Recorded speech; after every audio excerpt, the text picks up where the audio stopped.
తాకట్టులో ఉన్న బంగారాన్ని విడిపించి ఆ రోజు ఆన్లైన్ ధరకే కొంటుంది కొమ్మూరి గోల్డ్. నమస్తే, వెల్కమ్ టు సుమన్ టీవీ. నేను పద్మిని. ప్రస్తుతంతో పాటు ప్రముఖ ఆధ్యాత్మికవేత్త, వాస్తు జ్యోతిష పండితులు కేఎస్ఆర్ గారు మనతో పాటు ఉన్నారు. మాట్లాడదాం. సార్ నమస్తే. సార్ సార్ వైశాఖ బహుళపక్ష ఏకాదశి వచ్చేస్తోంది. రేపు 13వ తారీఖు బుధవారం అపర ఏకాదశి.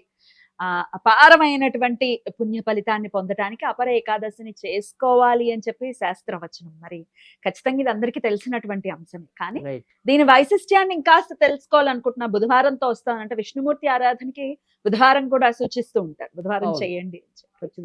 మరి ఏకాదశి బుధవారం రావటం అనేది ఇంకాస్త దాని ప్రభావం చూపిస్తుంది అని అంటారా? మరి ఈ ఏకాదశిని ఎవరెవరు ఎలా వినియోగించుకోవాలి, తద్వారా వచ్చేటటువంటి ఫలితం ఏమిటి? ఇవన్నీ ఒక్కసారి మీ ద్వారా సార్. తప్పకుండా.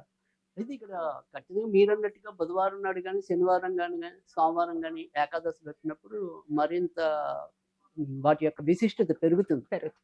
సో బుధవారం ఖచ్చితంగా మనం వైష్ణవ ఆరాధనకి చాలా ఉపయుక్తమైన రోజుగా చెప్పడం అనేది ఉంటుంది. కొన్ని నేనైనా సరే పర్సనల్గా ఈ వైష్ణవ రెమెడీస్ ఇవ్వాల్సి వచ్చినప్పుడు ఖచ్చితంగా బుధవారాన్ని ఎక్కువగా ఎంచుకోవటం అనేది జరుగుతుంది. తర్వాత రెండోది వచ్చేప్పటికి ఏంటంటే, ఇప్పుడు మీరు అన్నట్టు ఏంటంటే, ఏదైనప్పటికీ కూడా అపారమైన పాపాలు ఏవైతే ఉంటాయో వాటన్నిటినీ కూడా తొలగించడానికి ఈ అపర ఏకాదశి అనేది.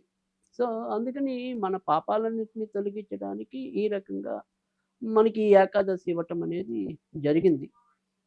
అయితే అంతేకాకుండా మనకి ఏదైనప్పటికీ కూడా ప్రతి ఏకాదశి కూడా మనకి ప్రతిదీ గొప్పదే. కానీ సాక్షాత్ శ్రీమన్నారాయణ ఏమన్నారు అంటే కనుక, ఏదైనా సరే కనీసం 2 ఏకాదశులు మీరు చేసినా మిగతా అన్ని ఏకాదశులు చేసిన పుణ్యం వస్తుంది అన్నారు.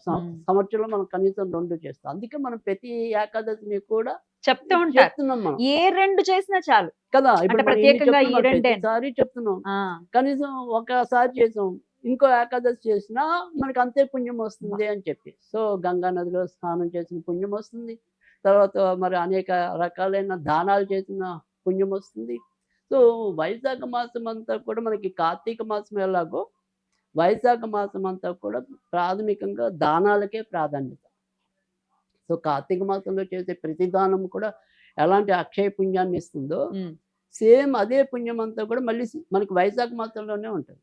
సో అందుకని వైశాఖ మాసంలో సాధ్యమైనంత వరకు కూడా మనం దానం మీద కొద్దిగా మన యొక్క దృష్టి నిలపడం అనేది అవసరం. సో ఎవరు తోచిన విధంగా ఏదో ఒక దానం చేస్తే అది అగణితమైన పుణ్యాన్ని ఇవ్వటం అనేది జరుగుతుంది.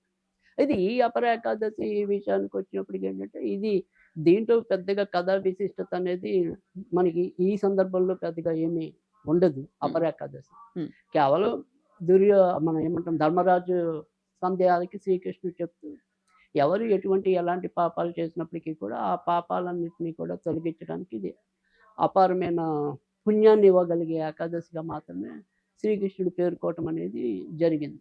సో అందుకని ఇక్కడ మనం వచ్చేప్పటికి ఏంటంటే, ఈరోజు మనం చేసేది ఏదైనా సరే, సో నేను అనేది ఏంటంటే, ఇక్కడ విష్ణుమూర్తిని పూజించటం అనేది అంటే ఆయన అంశాల్లో ఎవరిని పూజించినప్పటికీ కూడా పూజే.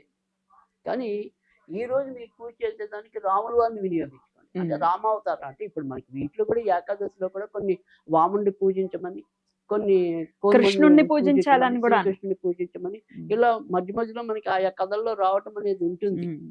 కానీ ఈ రోజు వచ్చిన ఏదైతే ఏకాదశి ఉందో దాన్ని ఖచ్చితంగా మనం రాముల వారి ఆరాధనకి వినియోగించుకున్నట్టయితే కనుక ఖచ్చితంగా మన జీవితంలో ఉండే శోకాలు నశించడం అనేది ఉంటుంది. సో ఎవరికైనా సరే ఒకవేళ అశోక వృక్షాలు దొరికే సౌలభ్యం ఉంటే కనుక వాటివి 9 ఆకులు తీసుకోవాలి. ఆ 9 ఆకులు ఈరోజు మనం శ్రీరామచంద్రుడికి వేస్తే మాలలాగా మన శోకాలన్నీ తీరుతాయి. సో అశోకము అంటే కనుక శోకం లేనిది. అందుకని పాత రోజుల్లో ఇళ్ళ దగ్గర చాలా పెద్ద ఎత్తుగా పెరిగి ఉండేవి అశోక చెట్టు. అశోకుడు చెట్లు నాటించిన లాంటి ఈ చెట్లే. అశోకుడు మనకి అశోక చెట్లతో చాలా ఏమైనా తాంత్రిక పరిహారాలు ఉన్నాయి, బోలని పరిహారాలు ఉన్నాయి. ఆవిడ ఏరుకోర ఆ వృక్షం కింద కూర్చోడానికి కూడా కారణం ఉంటుంది. అంతే కదా సార్, అశోకవనంలోనే కదా ఆవిడ. అవును, అశోకవనంలోనే. అప్పుడు మరి ఆంజనేయుడు కూడా చూసింది కూడా అక్కడే. సో అందుకని ఏదైనప్పటికీ కూడా శోకం నశింపజేసేది అశోక వృక్షం. అలా ఎవరికైనా సరే అశోక ఆకులు కనుక అందుబాటులో ఉంటే ఈ రోజు రాముల వారికి అలా మాల 9 ఆకులు చాలు. 9 ఆకులు మాలలాగా వేసి ఆంజనేయుడికి వేసి మన కోరిక చెప్పుకుని వేయటమే. అయితే ఇక్కడ మనం ఏదైనా సరే ఈ రోజు మంత్రంగా పఠించాలి అనుకుంటే కనుక ఓం శ్రీం శ్రీరామాయ సర్వ శోక నాశనాయ నమః. ఓం శ్రీం శ్రీరామాయ సర్వ శోక నాశనాయ అని అనుకుంటే చాలు. అలా 54 లేదా 108 సార్లు చదువుకోవాలి. సరే ప్రసాదం వడపప్పు పానకం చాలు, ఇంకేమీ అవసరం. ఇది చాలా తేలికైన పని. సో అంతకంటే మనకి ఏమీ అవసరం కూడా లేదు. ఉపవాసాలు ఉండేవాళ్ళు ఎలాగో ఉంటారు. ఏకాదశి వ్రతంగా ఆచరించే వాళ్ళకి ఖచ్చితంగా ఉపవాసం అనేది ఎలాగో ఉండే తీరుతుంది. తెల్లవారుజామున లేవాలి, ఉపవాసం అనేది ఉండాలి. ఆ రోజు ఏకాదశి అనేది చంద్రోదయానికి ఉండాలనే నియమం ఉంది. సో వ్రతం పాటించవలసిన నియమాలు అనేవి ప్రత్యేకంగా ఉంటాయి. మనలాగా అప్పటికప్పుడు పూజ చేసుకోవాలి, ఏదైనా ఒక పరిహారం ఇవాళ కొత్తగా మొదలెడదాం అనుకునే వాళ్ళకి ఇది చాలా అద్భుతంగా ఉంటుంది. ముఖ్యంగా ఇవాళ ఉత్తరాభద్ర నక్షత్రం అనేది ఈసారి ఉంది ఏకాదశి. సో ఉత్తరాభద్ర నక్షత్రం శనికి సంబంధించింది కదా, శని దాంట్లో ఇవాళ చంద్ర సంచారం ఉంటుంది కాబట్టి ఖచ్చితంగా ఎన్నో కొన్ని కష్టాలు ఉంటాయి ఇవాళ సాధారణంగా జనాలకి. సో అందుకని ఇవాళ చేసుకోవటం వల్ల ఏంటంటే అలాంటి కష్టాలు మనకి తగులుకోకుండా ఉంటాయి, మనకి అంటుకోకుండా ఉంటాయి. ఆ రకంగా మనకి పుణ్యం రావటం అనేది ఉంటుంది ఖచ్చితంగా. రైట్ సార్, స్విచ్ వర్డ్ కూడా చెప్తూ ఉంటారు కాబట్టి ఎటువంటి స్విచ్ వర్డ్ చదువుకోవచ్చు సార్?